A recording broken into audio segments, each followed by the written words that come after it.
ஆண்டவராகிய இயேசு கிறிஸ்துவின் நாமத்தினாலே என் அன்பின் வாழ்த்துக்கள். கர்த்தர் உங்களை ஆசீர்வதிப்பாராக. இந்த தொடர்ந்து நாம் மத்தேயு புத்தகத்தை நாம் தியானித்துக் கொண்டு வருகிறோம். இந்த நாளில் தியானத்தின் வசனம் 2வது அதிகாரம், அதனுடைய 11வது வசனம்.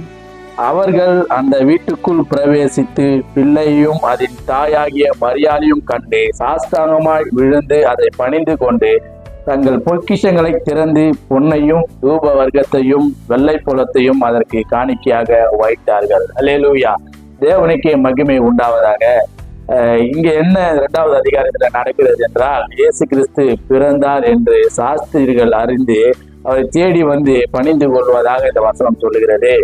இங்க முதல்ல ஏரோது நாட்களிலே அந்த சாஸ்திரிகள் என்றால் முதல் வசனம் சொல்லுகிறது, ஏரோது ராஜாவின் நாட்களில் யூதேவில் உள்ள பெத்லெஹேமில் இயேசு பிறந்த போது கிழக்கிலிருந்து சாஸ்திரிகள் எருசலேமுக்கு வந்து யூதருக்கு ராஜாவாய் பிறந்திருக்கிறவர் எங்கே, அவரை பணிந்து கொள்ளும்படியாக வந்தோம்.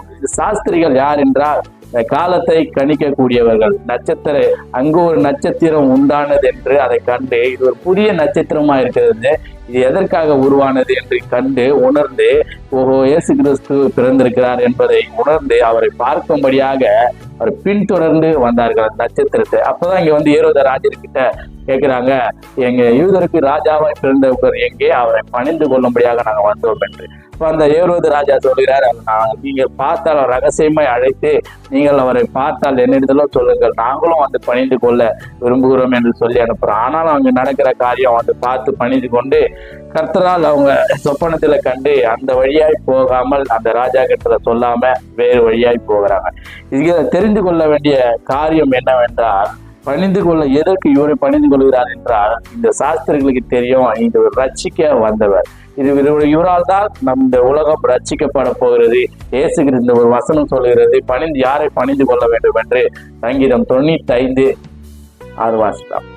நம்மை உண்டாக்கின கர்த்தருக்கு முன்பாக நாம் பணிந்து குனிந்து முழங்கால் படியிட கடவுள் பாருங்கள். அல்லேலூயா, உண்டாக்கினவரை பணிந்து இவரை பணிந்து கொண்டால்தான் இந்த பூமியில நாம் நிலை நிற்க முடியும். ஏனென்றால் நம்மை உண்டாக்கினவர் அவர் தான். அல்லேலூயா, அந்த உண்டாக்கினவர் செய்த அற்புதங்களை பாருங்க. நம்மை உண்டாக்கி எரேமியா சொல்றான், தாயின் கருவில் உருவாக்கினவரை நான் தெரிந்து கொள்கிறேன். அதே போலதான் பவுல் சொல்றான், தாயின் கருவிலே என்னை தெரிந்து கொண்டார் என்று பவுல் சொல்கிறான்.